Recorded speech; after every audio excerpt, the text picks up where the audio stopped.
नमस्कार सर। नमस्कार जी।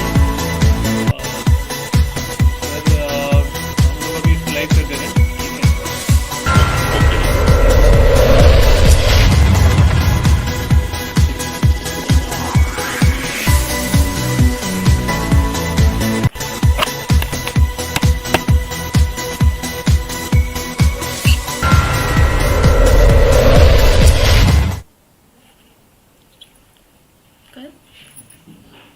नमस्कार, मैं सुजाता मिश्रा जन मीडिया टीवी से। और आज हमारे साथ हैं अजय कुमार, डॉक्टर अजय कुमार बोरा जी, जो कि ऑर्गेनिक फार्मिंग करते हैं और उन्हें बेस्ट ऑर्गेनिक फार्मिंग के लिए अवार्ड मिल चुका है कई सारे। तो आज सबसे पहले हम जानते हैं उनका एक संक्षिप्त परिचय। नमस्कार डॉक्टर साहब। नमस्कार जी सभी साथियों को। नमस्कार। जन मीडिया टीवी पे सभी का स्वागत है। मैं किसान साथियों को बताना चाहता हूं कि आज चारों तरफ जो कोरोना की बीमारी फैल रही है उसमें सिर्फ एक ही बात सामने आ रही है कि जिसका इम्यून सिस्टम स्ट्रांग होगा, जिसका हेल्थ स्ट्रांग होगा, वही इसे फाइट कर पाएगा। जिनके शरीर के अंदर इम्यून सिस्टम की प्रॉब्लम है, कमजोरियां हैं, बीमारियां हैं, उनके लिए बड़ी परेशानी का माहौल है अब चारों तरफ ही। तो इन सब का जो बेसिक रीजन है, तीन ही रीजन है और तीन ही तरीके हैं आपके पास। सबसे पहले एनवायरनमेंट है कि भी आप जो सांस ले रहे हैं, जो आपको हवा मिल रही है, उसके लिए आप क्या कर सकते हैं। उसमें घर में आप एयर प्यूरिफायर लगा सकते हैं। एटमॉस्फेयर में जो एयर रहेगी वो वही मिलेगी आपको। तो आपकी उसके बाद एफर्ट खत्म हो जाते हैं।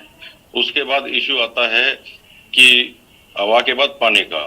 पानी के लिए आपने ऑलरेडी सभी ने आरओ लगा रखा है, तो उससे ज्यादा भी कोई बहुत ज्यादा ऑप्शंस है नहीं जिसका सुधार आप कर पाएंगे।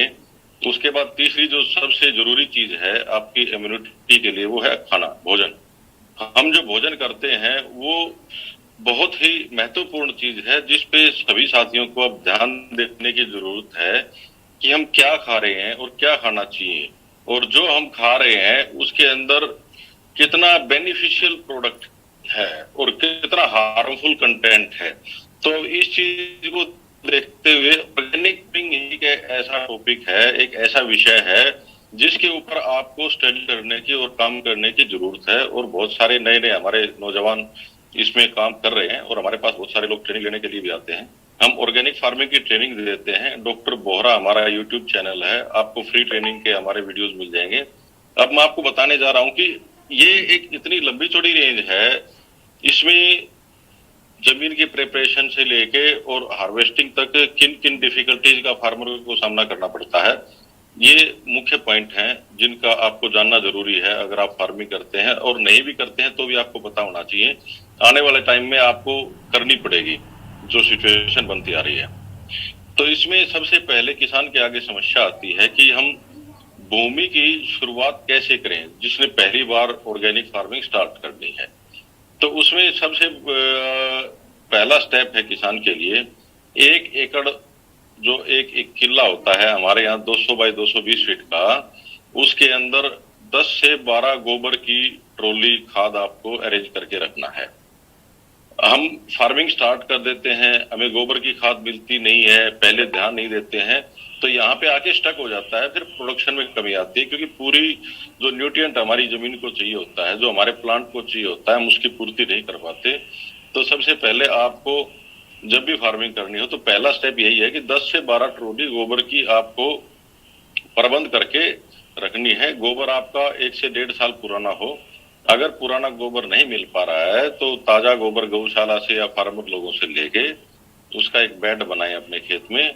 और बेड की लंबाई और चौड़ाई आप कितनी ही रख सकते हैं, उसकी हाइट 2 फुट से ऊपर नहीं रखनी, क्योंकि अगर आप हाइट 5 फुट 6 फुट रखेंगे ना, ढेर लगा देंगे, तो उसका जो टेम्परेचर रहेगा वो टेम्परेचर 75 टू 80 डिग्री हो जाता है। और उतने टेम्परेचर में कोई भी बैक्टीरिया सर्वाइव नहीं कर पाता, क्योंकि जो भी बैक्टीरिया होते हैं, जीवाणु होते हैं, उनका सर्वाइवल टेम्परेचर होता है 2 डिग्री से 38 डिग्री के बीच का, 2 डिग्री टू 38 डिग्री। तो 38 डिग्री प्लस होने के बाद अगर वो जीवाणु खाद के अंदर नहीं बच पाएंगे तो जो उसकी आपको बेनिफिट मिलने हैं वो बेनिफिट आपको नहीं मिल पाएंगे। तो जब आप बेड बना देते हैं तो उस बेड को आपको गीला रखना है, और गीला रखने के लिए आपको जरूरत पड़ेगी वेस्ट डिकम्पोजर की और गोकर्पामृत की। वेस्ट डिकम्पोजर का उस पे आप निरंतर छिड़काव करें, और लकड़ी लेके हर 1.5-2 फुट के ऊपर उसके अंदर आप होल बना दें, उससे उसके अंदर भी आप आराम से वेस्ट डिकम्पोजर को भेज सकते हैं। NCOF गाजियाबाद, जो national centre of organic farming Ghaziabad में है, तो वहां पे जो हमारा वेस्ट डिकम्पोजर बनता था उसका कल्चर आप हमारे से भी ले सकते हैं, किसी किसान भाई से भी ले सकते हैं, उसी का प्रयोग करना है। तो वो आपका 3 से 4 महीने लग जाएंगे आपको उस खाद को तैयार करने में। और अगर पॉसिबल हो सके तो इसमें एरिएशन मेथड बोलते हैं हम। एरिएशन मेथड का मतलब क्या है, हर 15 से 20 दिन के बाद आपको उस गोबर की पलटी कर देनी है। नीचे वाला गोबर ऊपर आ जाए, ऊपर वाला गोबर नीचे आ जाए। अब आपको देखना है कि भाई आपके पास इक्विपमेंट कौन से हैं जिनसे आप आसानी से इसको कर सकते हैं, या लेबर को लगा के कसी से कर सकते हैं ताकि आपका जल्दी तैयार किया जा सके। और उसको अगर ढक के रख सकें पराली से, बारदाने से, जूट की बोरी से, जिस भी तरीके से, या केले के पत्ते से, तो वो अच्छा है, क्योंकि वो ऊपर के मॉइस्चर को खत्म नहीं होने देगा और उसमें नमी बराबर बनी रहेगी। क्योंकि गर्मी का मौसम है, मॉइस्चर जल्दी खत्म हो जाता है। ऊपर की 2 से 3 इंच की लेयर बहुत जल्दी सूख जाती है। आप पानी डालेंगे 2 घंटे बाद आपको सूखी दिखाई देगी, क्योंकि हवा के अंदर जो गर्मी है वो गर्मी ऊपर की नमी को मॉइस्चराइज कर देगी, वेपोराइज कर देगी, उसको भाप बना के और पानी को ले जाएगी, और पानी कुछ नीचे भी बैठ जाएगा। तो ये तरीका है आपका गोबर की खाद तैयार करने का। ये सबसे बड़ा इश्यू आता है फार्मर के लिए। उसके बाद है कि उसको आपने जमीन पे डाल दिया, और जमीन के डालने के बाद फार्मर क्या करते हैं कि जमीन पे डाल के छोड़ देते हैं। जैसे मान लो अप्रैल के बाद आपकी फील्ड खाली हो जाती है, तो अप्रैल का मंथ भी बच जाता है, मई भी बच जाता है, जून भी बच जाता है। जून लास्ट में और जुलाई लास्ट में और अगस्त में आके बारिश का टाइम आता है, जब मानसून आता है, हम तब बिजाई की तैयारी करते हैं। पहली बारिश के बाद हमारा काम शुरू हो जाता है। लेकिन इसके बीच का जो 2 महीने 2.5 महीने का टाइम है, इसमें गोबर की खाद को कई फार्मर खेत में डाल के छोड़ देते हैं, उससे उसके जीवाणु मर जाते हैं। ऐसा नहीं करना है हमें उस खाद को तब खेत में फैलाना है जब आपको उपयुक्त समय आ जाए कि अब आपका बारिश आ गई है और आपको अपने खेत के अंदर ट्रैक्टर की जरूरत पड़ेगी, उसकी मल्चिंग की जरूरत पड़ेगी, आप उसके अंदर रोटावेटर या हर्रो कल्टीवेटर चलाने वाले हैं, तो उसको उस टाइम पे डाल के अच्छे से जमीन को मिक्स करके और फिर अपनी प्रिपरेशन करें बिजाई की। और बिजाई करने के बाद जो स्टार्ट हो जाता है फर्टिलाइजर सेक्शन, उसके अंदर मैक्सिमम हम आपको लिक्विड मैन्योर के ऊपर ही बताएंगे। लिक्विड मैन्योर का रीजन ये है कि जब आप ऑर्गेनिक फार्मिंग स्टार्ट करते हैं, तो जैसा इसके नाम में दर्शाया गया है, ऑर्गेनिक फार्मिंग जो है ये जैविक खेती है, यानी कि जीवों के द्वारा की जाती है।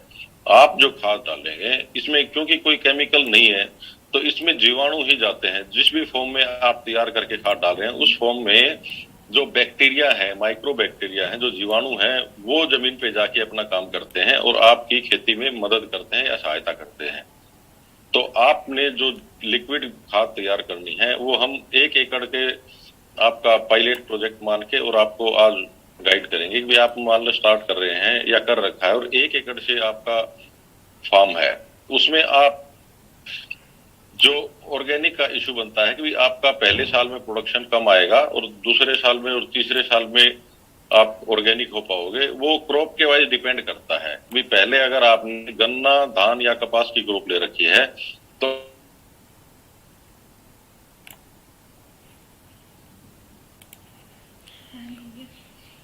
क्रॉप के अंदर, और साथ में सब्जियों के अंदर भी बहुत ज्यादा पेस्टिसाइड डालना पड़ता है। तो अगर आपकी फील्ड में सब्जियां और गन्ना, धान और कपास नहीं ले रखी है, तो आप उसको पहली फसल में भी काफी हद तक सुधार के और उसका जो प्रोडक्शन लेवल हम बोलते हैं कि 25 to 30% कम हो जाता है, उसको बचा सकते हैं। उसका प्रोडक्शन हम अगर आप सब्जी ले रहे हैं और उसमें पहले आपने ये फसलें नहीं ले रखी हैं, तो आप काफी हद तक रासायनिक खेती से ज्यादा सब्जियों की पैदावार ले सकते हैं। आपने किसी भी फल फ्रूट का काम करना है तो फल फ्रूट भी आपकी जो पहली प्रोडक्शन आएगी उसमें आप रासायनिक खेती से ज्यादा प्रोडक्शन ले सकते हैं। अब उनमें आपको करना क्या है, उनमें आपको एक ड्रम की जरूरत पड़ेगी वेस्ट डिकम्पोजर के लिए। वेस्ट डिकम्पोजर क्या है और हम क्यों आपको रिकमेंड करते हैं? वेस्ट डिकम्पोजर से तात्पर्य है इसमें 3 से 4 बैक्टीरिया हैं, और वो ऐसे बैक्टीरिया हैं जो आपकी जमीन के अंदर मिट्टी को छोड़ के जो भी पदार्थ जमीन के अंदर है, फसलों का कोई भी अवशेष है, उन सबको खाद में कन्वर्ट कर देगा।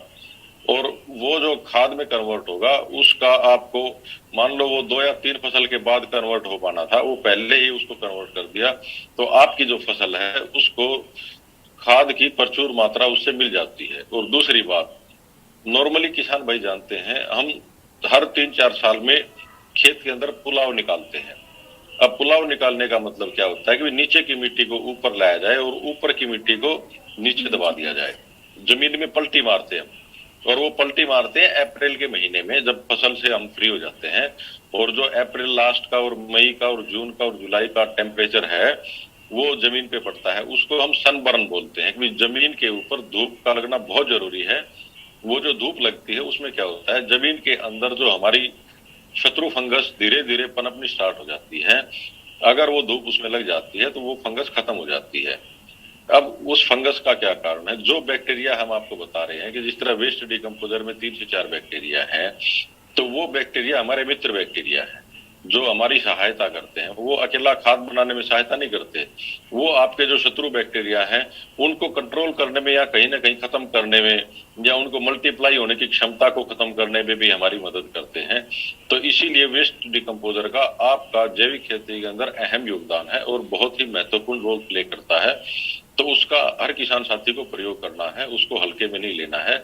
क्योंकि वो ड्रम में आप तैयार करेंगे तो उसमें ड्रम में तैयार करने की विधि ये है, 200 लीटर का बिल्कुल साफ ड्रम लें, उसमें पानी भर दें, उसमें 2 किलो गुड़ डाल दें और उसमें वो मदर कल्चर किसी भी किसान से लेके डाल दें।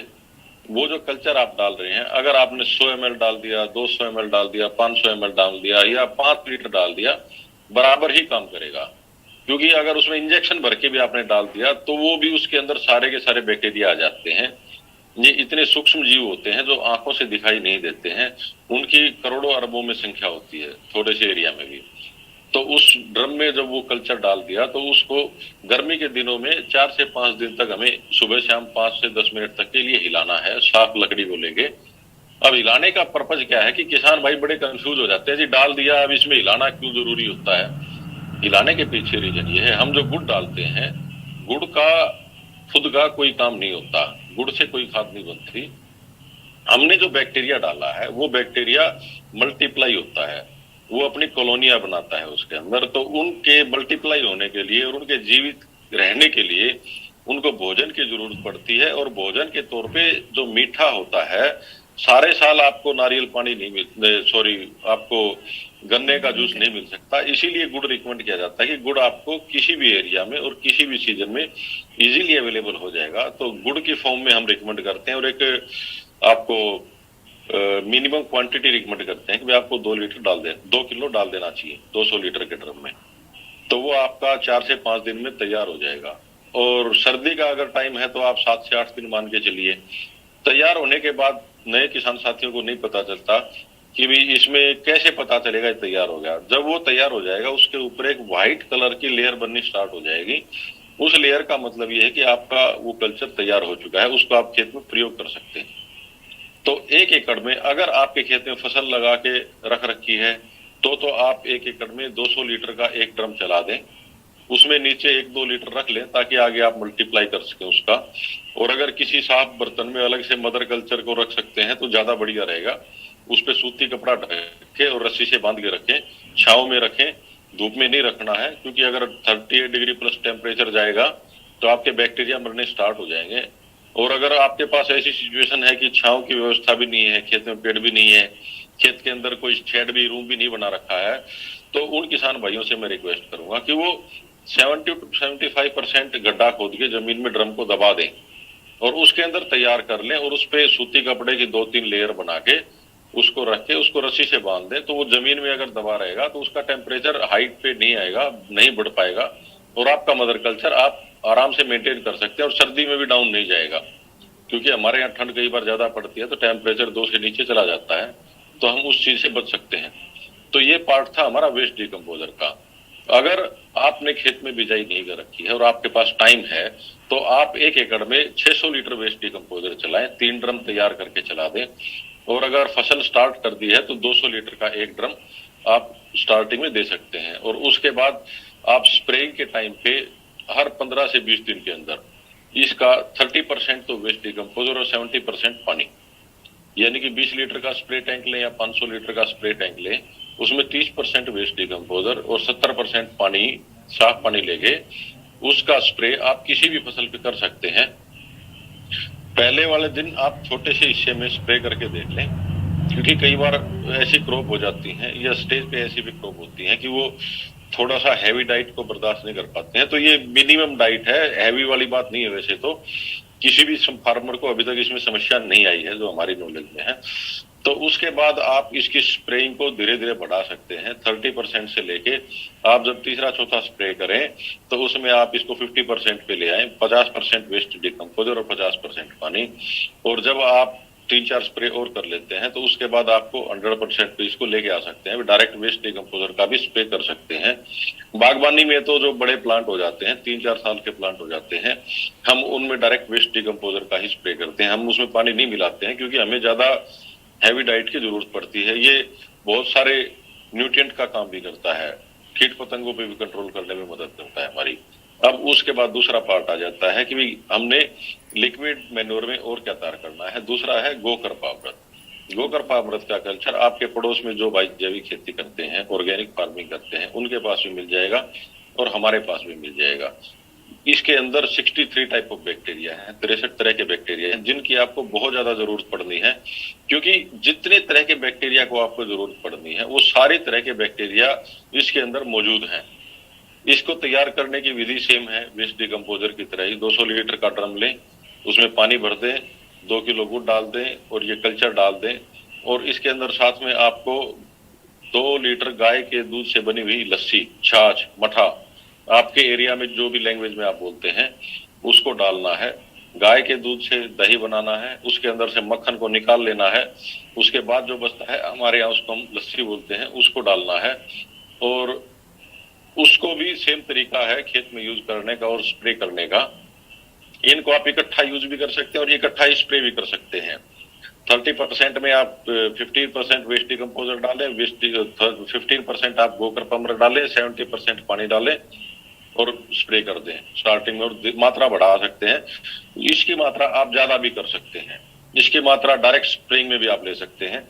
1-2 स्प्रे आपको होल्ड करना पड़ेगा, उसके बाद आपको दिक्कत नहीं आएगी, क्योंकि इसमें सारे जीवाणु ऐसे हैं जो आपको बहुत ज्यादा मदद करने वाले हैं।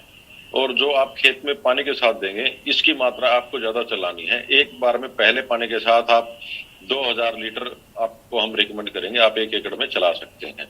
दूसरे पानी के साथ आप इसको 1600 लीटर चला सकते हैं और तीसरे पानी के अंदर आप इसको 1200 लीटर चला सकते हैं। उसके बाद आप जितनी बार भी पानी दें, आपको 5-6 ड्रम 1000 से 1200 लीटर पानी गोकरपामृत का आपको जमीन में चलाना है। अब इसके पीछे कारण यह है कि हम जो खेती कर रहे हैं, जिसके अंदर हमें सूक्ष्म जीवों की जरूरत पड़नी है, वो सारे ही सूक्ष्म जीव इसके अंदर हैं।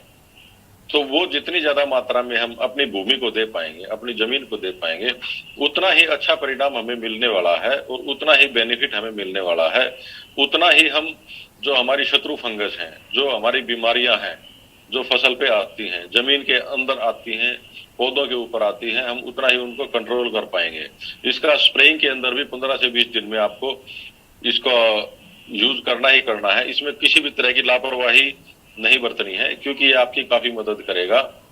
अब इसके बाद आ जाता है कि भी हमने इन दोनों चीजों का प्रयोग कर लिया, तैयार भी कर लिया, और 1 महीना ऐसा निकल जाता है कि हम इनको यूज नहीं कर पाते हैं।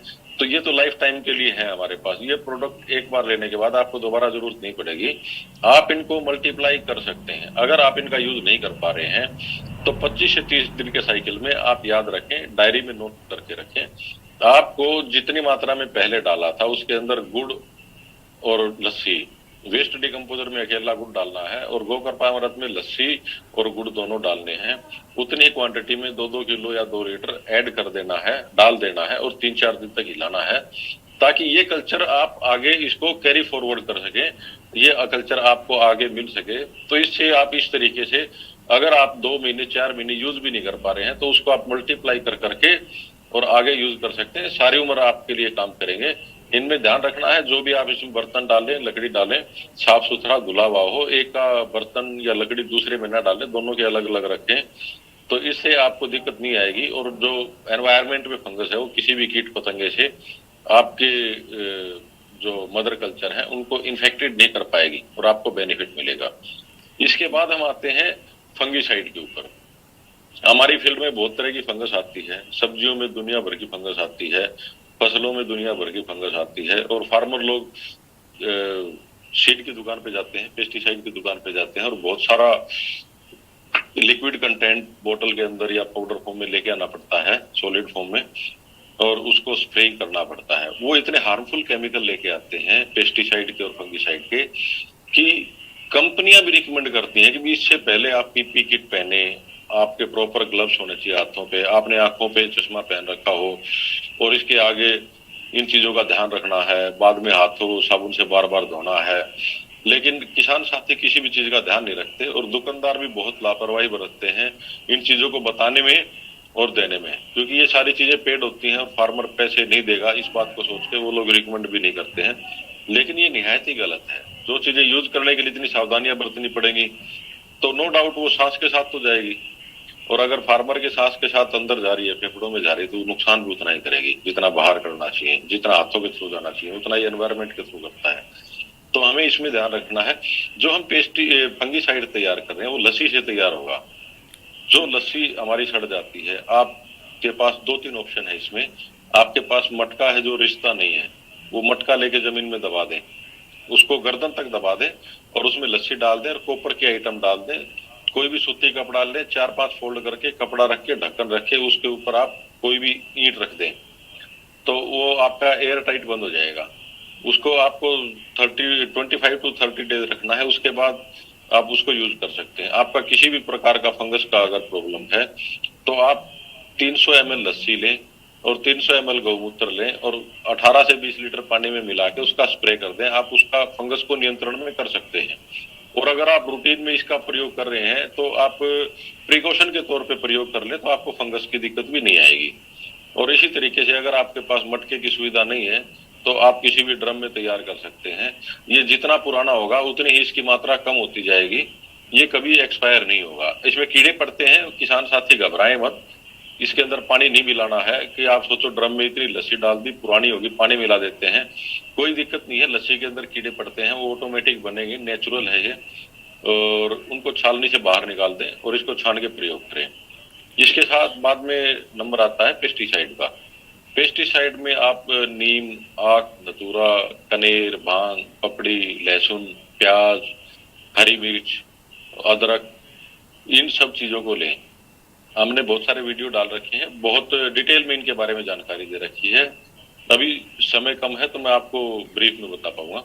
तो इन सब चीजों को लेके 75% आप बर्तन को भर लें और अगर हो सके तो इसको उबालें, सड़ाने के बजाय। उबालने से इनका जो एक्सट्रैक्ट है वो अच्छा निकल पाता है टहनियों से और पत्तों से, और वो अच्छी क्वालिटी का पेस्टिसाइड आपका बन के तैयार हो जाता है। इसको कम से कम 10 से 12 घंटे उबालना है, और अगर बर्तन आपने काफी बड़ा ले रखा है फिर आपको 24 से 48 घंटे उबालना है। हम तो 2500 लीटर का लगभग बर्तन रखते हैं, कढ़ाया है बहुत बड़ा, तो हम तो उसके अंदर यूं मानो 2 दिन मिनिमम उबालते हैं। मतलब 48 आवर तो हम उसको कंटिन्यू उबालते ही हैं, तब वो जाके हमारा तैयार हो पाता है, मात्रा ज्यादा होने के कारण।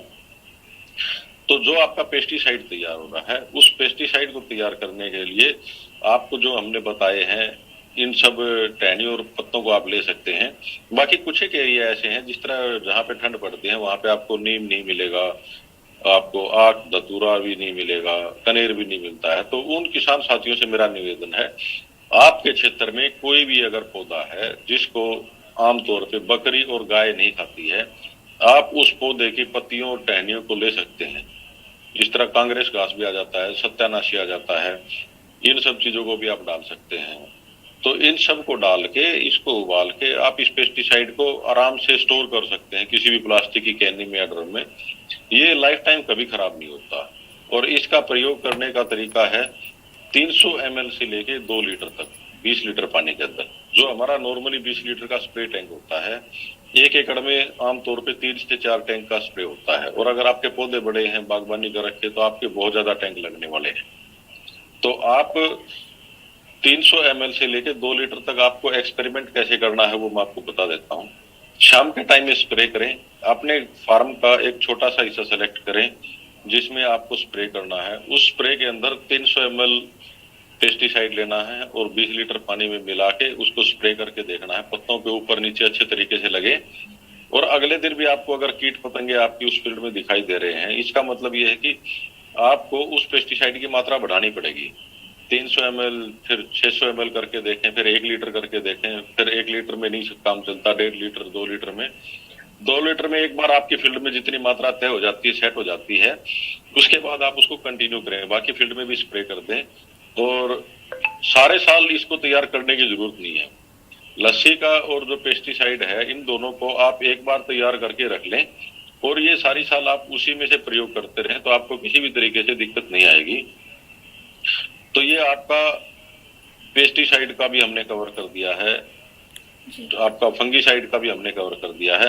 अब जो सबसे बड़ी समस्या आती है किसान साथियों को, और जो हमारे साथी आपका पॉली हाउस, ग्रीन हाउस, इनके अंदर फार्मिंग करते हैं, उनके सामने समस्या आती है नीमाटोड की। नीमाटोड जड़ गांठ रोग होता है, जिसमें पौधे की जड़ों में गांठें बन जाती हैं, बहुत ज्यादा क्वांटिटी में बन जाती हैं, और पौधे की ग्रोथ जहां पे है वहीं रुक जाता है और पौधा नहीं बन पाता है। और उसके अंदर जब कॉमर्शियल एंगल पे हम काम करते हैं, क्रॉप नहीं मिलती है, तो फार्मर बड़ा डिमोरलाइज होता है। तो उसमें आपके पास ऑप्शन है, आप एक तो उसके अंदर गेंदे की फसल लगाएं।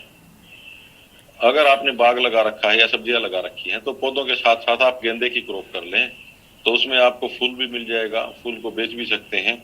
और गेंदा अकेला ऐसा पौधा है जो आपके नीमाटोड की समस्या को कंट्रोल करता है। और अगर ये चीज संभव नहीं है तो पैसिलोमाइसिस हमारे माइक्रो बैक्टीरिया आते हैं, बहुत सारे माइक्रो बैक्टीरिया हैं, किसान साथियों के अवेलेबल करवाते हैं। Trichoderma, Pseudomonas, NPK consortia, Beauveria bassiana, Paecilomyces, ये सभी हमारे पास, मेटाराइजम, माइक्रोराइजा हमारे साथियों के पास मिल जाते हैं। किसानों का समूह है जो इन चीजों को तैयार करते हैं, एक्टिव चला रखा है। तो इन चीजों की आपने हेल्प लेनी है। तो पैसिलोमाइसिस आपका नीमाटोड की समस्या को कंट्रोल कर लेता है। अब इसमें एक छोटी सी चीज मैं आपको और बताना चाहूंगा कि हम जो नीम ऑयल और नीम केक लेके आते हैं, ये बहुत ही कारगर होता है। इस चीज को फार्मर जहां से लेके आते हैं वो एक्चुअली में बहुत पायरेटेड आइटम मिलता है और उसका उतना प्रयोग नहीं हो पाता। और हम सोचते हैं नीम हमारा, यूं मान के चलो, सर्वगुण संपन्न पौधा है और सदियों से चला आ रहा है और इसकी मदद से हम खेती करते आए हैं। जो नीम की निम्बोली होती है, हम साबुत निम्बोली में से ही ऑयल निकाल लेते हैं। बहुत सारे साथी जिस तरह सरसों के मिल्क ऑयल निकालते हैं, ऐसे ही उसके अंदर नीम की निम्बोली डाल देते हैं और उसका ऑयल निकाल देते हैं। लेकिन ये सही तरीका नहीं है। मैं आपको बताना चाहूंगा कि नीम की निम्बोली का ऊपर वाला गूदा आपको हटाना है। जो अंदर गुठली आएगी, उस गुठली को आप उस प्रोसेस से निकालें सही तरीके में। तो उस गुठली को हटा के अंदर जो सीड निकलता है, उस सीड के अंदर से नीम ऑयल को एक्सट्रैक्ट किया जाता है। और नीम ऑयल पानी के अंदर सोल्यूबल नहीं होता, तो उसको सोल्यूबल बनाया जाता है। लेकिन जो हम मार्केट में नीम ऑयल लेते हैं वो चिपचिपा मिलता है, उसके अंदर आपको यूं लगेगा जैसे तेलीय पदार्थ है। नीम ऑयल एक्चुअली में ऐसा नहीं होता। नीम ऑयल को आप हाथ लगाएंगे, हाथ से लगा के चेक करेंगे तो वो चिपचिपापन उसके अंदर नहीं होता है। नीम ऑयल एक डिफरेंट प्रोडक्ट है जिसके अंदर मिक्सिंग कर करके हमें आदत पड़ चुकी है, जो हम देखते हैं। अगर आपको ओरिजिनल नीम ऑयल और नीम क्ले चाहिए तो हमारे ऐसे भी किसान साथी हैं जो काम कर रहे हैं, जिन्होंने अच्छे लेवल पे काम कर रखा है। तो ओरिजिनल क्वालिटी का नीम ऑयल और नीम केक प्योर आपको हम अवेलेबल करवा देंगे। अगर किसी भी किसान साथी को, क्योंकि हमारा समय पूरा हो गया है, ऑर्गेनिक फार्मिंग की ट्रेनिंग लेनी है तो हम फ्री में ट्रेनिंग देते हैं। अभी तक 32,000 से भी अधिक किसानों को हमने ट्रेनिंग दिया है और लाखों किसान हमारे साथ जुड़े हुए हैं। हम किसी भी अपनी सर्विस का कोई भी चार्ज किसी भी किसान भाई से नहीं करते हैं। कोई भी हमने गोकर पामरत देना है, वेस्ट डिकम्पोजर देना है, फ्री देते हैं। ट्रेनिंग देना है, फ्री देते हैं। ऑर्गेनिक फार्मिंग ट्रेनिंग को एक एटमोस्फियर ऐसा बना रखा है कि बहुत डिफिकल्ट टास्क है, बहुत इजी है, घबराने की जरूरत नहीं है। आपको जब भी कभी समस्या आती है तो आपकी समस्या के लिए हम तैयार बैठे हैं। आपको ट्रेनिंग लेनी है, आप हमारे पास ट्रेनिंग लेने के लिए आ सकते हैं। बोहरा ऑर्गेनिक फार्म हमारा आप गूगल पे सर्च कर सकते हैं। गूगल मैप पे आपको लिंक मिल जाएगा, एड्रेस मिल जाएगा और आपको रोड मैप मिल जाएगा। आप इजीली आ सकते हैं टाइम लेके। कोविड में हमने ट्रेनिंग को बंद कर रखा है, नहीं तो हमारी ट्रेनिंग लगभग हम डेली ही ट्रेनिंग सेशन हमारे रखते हैं, और हमने कोई ऐसा नहीं रखा है कि भाई आप हमारे पास 5 दिन के लिए आइए, 10 दिन के लिए आइए। हमने ट्रेनिंग को इतना कंफर्टेबल बनाया है कि हम ऑर्गेनिक फार्मिंग की कंप्लीट ट्रेनिंग 2 घंटे में फार्मर को दे देते हैं, बेशक से न्यू कमर हो या बेशक से आप फार्मिंग करते हो। और अगर आपको 2 घंटे में सारी जानकारी देते हैं, और उसके साथ साथ आपको बैकअप प्लान भी है। अगर आप खेत में काम कर रहे हैं, आपको किसी भी प्रकार की समस्या आती है, तो आप हमें फोन से भी पूछ सकते हैं। 12,000 से भी अधिक किसान साथी फोन से हमारे से जुड़े हुए हैं, जिनका हम फोन पे ही समस्याओं का समाधान बताते हैं, और व्हाट्सएप पे क्यूरीज डाल देते हैं, उनकी समस्याओं का समाधान बताते हैं। ये बहुत लंबा चौड़ा टॉपिक है और बहुत सारे ट्रीटमेंट हैं, लेकिन आधे घंटे के प्रोग्राम में संभव नहीं है कि हम आपको कंप्लीट जानकारी दे पाए। तो मैं जन मीडिया टीवी का आभारी हूँ इस प्रोग्राम कुछ क्वेश्चंस है। एक्चुअली आप फ्लो में बोल रहे थे और आपने सारे कवर्स कर दिए थे क्वेश्चंस, तो मैंने बीच में बोलना ठीक नहीं समझा। एक्चुअली कुछ क्वेश्चंस है जो मैं आपसे पूछना चाहती हूँ कि जैसे आपने कहा कि पराली का आप यूज करते हैं ऑर्गेनिक फार्मिंग में, और कई सारे ऐसे एरियाज है, जैसे हरियाणा की बात करें तो वहाँ पे पराली को जला दिया जाता है, और इसका यूज मतलब खाद के रूप में किया जा सकता है, आपने जैसे कि बताया था। तो मैं एक बार आपसे जानना चाहूंगी कि क्या पराली को काटने के बाद उसका कैसे यूज किया जाता है? देखिए, ये तो पुराने टाइम से चलता आ रहा है। हम आज अपने बुजुर्गों के जो ज्ञान है, नॉलेज है, उसको जानबूझ के पीछे छोड़ रहे हैं, मानना नहीं चाह रहे। पहले हमारी फसल के 3 पार्ट होते थे। एक होता था हमारे लिए, दूसरा होता था हमारे पशुधन के लिए जो तूड़ी बनती थी, अब तीसरा जो पार्ट बच गया जिसको हम जलाते हैं वो होता था जमीन के लिए। उसको जमीन के अंदर ही मल्च कर दिया जाता था हल के थ्रू चला के, और उसको अंदर ही गलाया जाता था जिससे उसकी खाद लगती थी। तो उस टाइम पे हमारे पास बैक्टीरिया ऐसे नहीं थे, जमीन के अंदर ही बैक्टीरिया होते थे। और ये जो बैक्टीरिया है ये भी आसमान से नहीं आए हैं, गाय के गोबर गौमूत्र में से या जमीन में से ही निकले हुए बैक्टीरिया है, लेकिन हम उनको मल्टीप्लाई करके जमीन में वापस दे रहे हैं। तो उससे क्या रहेगा कि वो जीवाणु इतनी ज्यादा क्वांटिटी में जमीन में जाते हैं कि उनकी प्रक्रिया फास्ट हो जाती है, और वो बहुत जल्दी आपकी जो पराली जमीन के अंदर है उसको डिकम्पोज करके खाद में कन्वर्ट कर देंगे। फार्मर उसमें एक बार हल चलाएं, रोटावेटर चलाएं, उस पराली को जमीन में अच्छे से मिक्स कर दें, और उसके अंदर जो डिकम्पोजर हमने आपको बताया है 2000 लीटर डिकम्पोजर उस खेत में चला दें। वो आपका 20 से 25 दिन में या मैक्सिमम 1 महीने पराली को खाद में कन्वर्ट कर देगा। तो ये तो इश्यू ही नहीं है, लेकिन हम मेहनत नहीं करना चाह रहे हैं। अब खेत में 5 ड्रम कौन रखे, उसमें डिकम्पोजर कौन तैयार करे, फिर पानी से कौन चलाए। अब ये जो आलस है किसान का, इस आलस के कारण किसान माचिस की तिल्ली का प्रयोग करता है, न कि ज्ञान के कारण। ज्ञान तो मिलने लग रहा है, लेकिन आलस है, मेहनत नहीं करनी।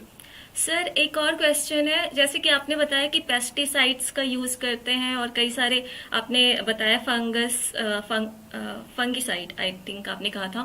तो मैं ये जानना चाहती हूँ कि कई ऐसे मतलब ये तो छोटे जीवाश्म वगैरह के लिए हो गए, जो कुछ जानवर होते हैं या कुछ एनिमल्स होते हैं जो फसलों को खा जाते हैं, उनके लिए क्या करना चाहिए? जैसे गिलहरी है या फिर कभी टिड्डा वगैरह जो अटैक कर देते हैं, उनके लिए क्या करना चाहिए? देखो, ऑर्गेनिक फार्मिंग में ये आप एक दुर्भाग्य मान के चलिए, सौभाग्य नहीं जी। अगर आपकी कोई भी चीज, आपने कोई भी फसल और बहुत अच्छी आपने कर रखी है, ऑर्गेनिक है, तो उसकी जरूरत आपको थोड़ी है। नेचर के सभी प्राणियों को जरूरत पड़ेगी, सभी कीट पतंगों को जरूरत पड़ेगी, सभी जीव जंतुओं को जरूरत पड़ेगी। इसके लिए एक मैं आपको छोटा सा उदाहरण बताता हूँ। अब जैसे किसी भी गली में कुत्ता है जी, तो उसमें कुछ कुत्ते बैठे हैं। अब उसमें कोई बाहर का कुत्ता उस गली से भी निकलता है ना, तो भौंकने लग जाते हैं। वो उसमें से निकल रहा है, वहां रुकने के लिए नहीं आया, लेकिन वो उस पर फिर भी झगड़ा करते हैं, यहाँ से क्यों आए, ये हमारा एरिया है जी। तो ये ऑर्गेनिक फार्मिंग में एक उदाहरण है कि अगर आप ऑर्गेनिक फार्मिंग करते हो और आप अगर इन सब चीजों का जो हमने तरीके बताए हैं प्रयोग करते हो, तो उसमें क्या है, आपके जो मित्र कीट हैं जो अभी आपके फील्ड को छोड़ के और दूर एरिया में चले गए हैं, वो आपके फील्ड में धीरे धीरे बढ़ जाएंगे, जिनकी आपको जरूरत है। और जो शत्रु कीट आएंगे, तो शत्रु कीटों को जब आपके मित्र कीट आपके फील्ड पे दिखाई देंगे, तो जो बचपन में हम साइकिल पढ़ते थे ना जी नेचर का, वो साइकिल यहाँ पे काम आता है। तो आपके शत्रु कीट आपके फील्ड को धीरे धीरे छोड़ देंगे और वो आपको नुकसान उनसे डाइवर्सिफाई हो जाएगा, बच जाएगा। लेकिन अगर आप बात करेंगे टिड्डे की, बात करेंगे जंगली जानवरों की, तो गिलहरियों की बात करेंगे, चूहों की बात करेंगे, तो उनको तो ये चीज ज्यादा मतलब कंफर्टेबल लगेगी। जी। उनको तो जरूरत है ऐसी चीजों की। नेचर में जब आपको 100 एकड़ के फील्ड है, उस 100 एकड़ में या 200 एकड़ में, 1000 एकड़ में अगर आपने 1-2 एकड़ में ऑर्गेनिक फार्मिंग कर रखी है, तो ये नेचुरल जीव तो सारे अट्रैक्ट होंगे जी। उनको तो जरूरत है अच्छे भोजन की, आपको अकेले को थोड़ा ही है जी। जी। उनका कंट्रोल इस चीज में कोई नहीं है। अच्छा सर, जैसे कि आपने बताया आप किसान हैं और अभी तक आपने बहुत ही ज़्यादा योगदान दिया है ऑर्गेनिक फार्मिंग में। अभी प्रधानमंत्री मोदी जी का एक बिल आया हुआ है किसान को लेकर, उसके बारे में आपके क्या विचार है? देखिए, उसके मेरिट्स और डिमेरिट्स तो हर एक चीज के होते हैं जी। अब डीमेरिट्स के ऊपर तो हम बात नहीं करेंगे, मेरिट्स के ऊपर बात कर लेते हैं। जी। अब मेरिट्स के ऊपर अगर बात करें तो आज हम कॉन्ट्रैक्ट फार्मिंग, हमारे पास बहुत सारी कंपनियों के ऑप्शन है और लोग अप्रोच भी कर रहे हैं, क्योंकि कोविड के कारण आज एक सिनेरियो है कि भाई अब जो बिजनेस चलेगा ऑर्गेनिक फार्मिंग का चलेगा, ऑर्गेनिक प्रोडक्ट का चलेगा, क्योंकि सभी को हेल्थ की जरूरत है जी। अब उसके लिए प्रोडक्शन यूं तो है नहीं जी, सारा आप ऑस्ट्रेलिया से, अमेरिका से, चाइना से इंपोर्ट कर लोगे। अपने फार्मर से ही तो आपको प्रोडक्ट लेना पड़ेगा ना जी। अब अपने, अगर ऑर्गेनिक एग्रीकल्चर है कितनी, गवर्नमेंट का डाटा है भी 1.5-2% या 2.5% मैक्सिमम है, एक्चुअल में तो इतनी नहीं है। आप उठा के देखो डिस्ट्रिक्ट वाइज फार्मर कितने हैं और लैंड कितनी है, आप 0.1% के आपको एक्चुअली में नहीं मिलेंगे। अब सिक्किम ऑर्गेनिक स्टेट है मेरे पास, तो सिक्किम से भी दुनिया भर के फार्मर लोगों के फोन आते हैं या गवर्नमेंट ऑफिशियल्स के फोन आते हैं कि भाई आप हमारे फार्मर को ट्रेनिंग दो और हमारे साथ कोलैबोरेट होके काम करो। तो ऐसा नहीं है, इतनी ज्यादा जरूरत है हमें, इतनी ज्यादा लैंड है हमारे पास जिसमें ऑर्गेनिक फार्मिंग की जरूरत है, जिसमें नॉलेज की जरूरत है, करने की जरूरत है। तो अब इस सब में आपको कहीं ना कहीं जरूरत तो पड़ेगी कॉन्ट्रैक्ट फार्मिंग की, क्योंकि जिनके पास पैसा है उनको फार्मिंग नहीं करनी और जिनके पास फार्मिंग है उनको अच्छा रेट चाहिए। अब अच्छा रेट मिलेगा, एक किसान के पास अगर कोई भी आता है तो वो बोलता है कि भी जो है ना जी हमें आपका ऑर्गेनिक प्रोडक्ट चाहिए, फार्मर बोलेगा जी कॉन्ट्रैक्ट कर लो, तो वो अगला बोलता है जी कर लो ठीक है, लेकिन उसमें अगर सामने वाला पीछे हट जाता है तो फार्मर के पास क्या ऑप्शन था? कोई ऑप्शन नहीं था जी। किसके पास जाएगा? आप सिविल कोर्ट में जाओ, सिविल कोर्ट में ऑलरेडी बहुत लाखों करोड़ों केस पेंडिंग पड़े हैं, आपको 3 साल 4 साल लग जाएगा आपका नंबर आने में, सुनवाई होने में। 5 साल बाद आपके केस का फैसला होगा, उसमें 200 रुपए जुर्माना लगेगा, कंपनी फ्री। वो फार्मर क्या करेगा? इसमें तो सेफ किया गया फार्मर को भी आप डायरेक्ट एसडीएम के पास जाएं, आप कंप्लेन करें, एक्शन एसडीएम को अथॉरिटी दी है, with in 15 days SDM action लेगा और आपको हेल्प मिलती है। अगर एसडीएम के एक्शन से कोई काम नहीं होता है या आप सेटिस्फाई नहीं है, आप सिविल कोर्ट में जा सकते हैं, ऑप्शन को बंद नहीं किया है, हमें सेफ जोन में रखा गया है। लेकिन अगर हम समझना ही नहीं चाहेंगे इन चीजों को तो हमें दिक्कत आती है। अब एक इसमें एक पॉइंट आता है जहां पे आके बात अटकती है, एमएसपी वाला जी। अब एमएसपी के ऊपर अब बात करते हैं, सरसों की बात कर लो, गेहूं की बात कर लो या किसी भी क्रॉप की बात कर लो, ऑर्गेनिक फार्मर का कोई भी प्रोडक्ट मंडी में ही नहीं जाता जी, क्योंकि वो ऑलरेडी बहुत महंगा बेचता है। बात करते हैं गेहूं की, नॉर्मल गेहूं का हमारे यहाँ हरियाणा में 1950 रुपये 1980 रुपये रेट है 1 क्विंटल का, गवर्नमेंट खरीदेगी। अब हमारे तो किसान का गेहूं मिनिमम 3-3.5 हजार तो नॉर्मल किसान का जो पहले साल ऑर्गेनिक करता है उसका बिक जाता है जी, देसी वैरायटी लगाते हैं सभी।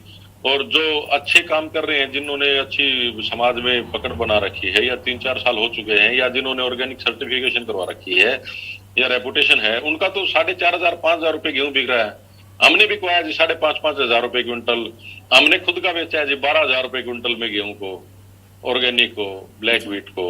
तो अब हम कैसे बोल सकते हैं इस चीज को कि हमें एमएसपी का मतलब फायदा है या नुकसान है? हम तो ऑलरेडी उससे कई गुना महंगे रेटों पे बेच रहे हैं। तो ये नहीं है, नुकसान उनको है जिनको कस्टमर नहीं है, जिनको ऑर्गेनिक फार्मिंग नहीं करनी है, क्योंकि उनके पास ऑप्शन नहीं है। लेकिन अगर ऑर्गेनिक फार्मिंग करते हैं तो उनको जरूरत ही नहीं है, क्योंकि उनके पास मार्केट मिल जाती है। जिनके पास मार्केट नहीं होती तो उनको थोड़ा टाइम लगता है, 1 साल 2 साल 3 साल उनको मिल जाती है, लेकिन 3 साल आपको ऑर्गेनिक होने में भी लगते हैं। पहले साल में आप ऑर्गेनिक 100% नहीं हो सकते, क्योंकि गवर्नमेंट बोलती है पहले साल में 50% हो पाएंगे, नेक्स्ट ईयर में 25, नेक्स्ट ईयर में 25, 3 साल में आप 100% ऑर्गेनिक होंगे। सर्टिफिकेशन अथॉरिटीज के पास जाओगे जो अपीडा से अप्रूव्ड है, 29 अथॉरिटी है, वो भी आपको 3 साल में ही ऑर्गेनिक सर्टिफिकेशन अप्रूव करके देंगे, बेशक आप पहले से ऑर्गेनिक हो। सर थोड़ा सा टाइम का कांस्टेंट है, एक्चुअली हम थोड़ा सा ऑलरेडी ज़्यादा हो चुका है। तो आज हमने आपसे बहुत सारे टॉपिक्स पे जाना और आपने पूरे एरिया को कवर करने की कोशिश की और बहुत ही अच्छा लगा कि आप हमारे इस स्टूडियो से जुड़े और आपने अपने नॉलेज को हमसे शेयर किया है। हम चाहेंगे कि आप हमसे आगे भी जुड़े रहें और अपने जो नॉलेज है उसको आगे भी हमारे मीडिया के द्वारा जन लोगों तक पहुंचाएं, क्योंकि आपने जितनी भी बातें की हैं वो बहुत ही फ्रूटफुल है और जितने ज़्यादा से ज़्यादा लोगों तक पहुंचेगा, किसानों तक पहुंचेगा, उनके लिए अच्छा होगा। आप फ्री की ट्रेनिंग देती हैं तो ये सारी चीज़ें लोगों तक पहुंचेगी जब तक हमारी जैसी जो मीडिया है वो कवर करे और लोगों तक पहुंचाए। तो आपका इस स्टूडियो में हमसे जुड़ने के लिए बहुत ही धन्यवाद। नमस्कार। बहुत बहुत धन्यवाद।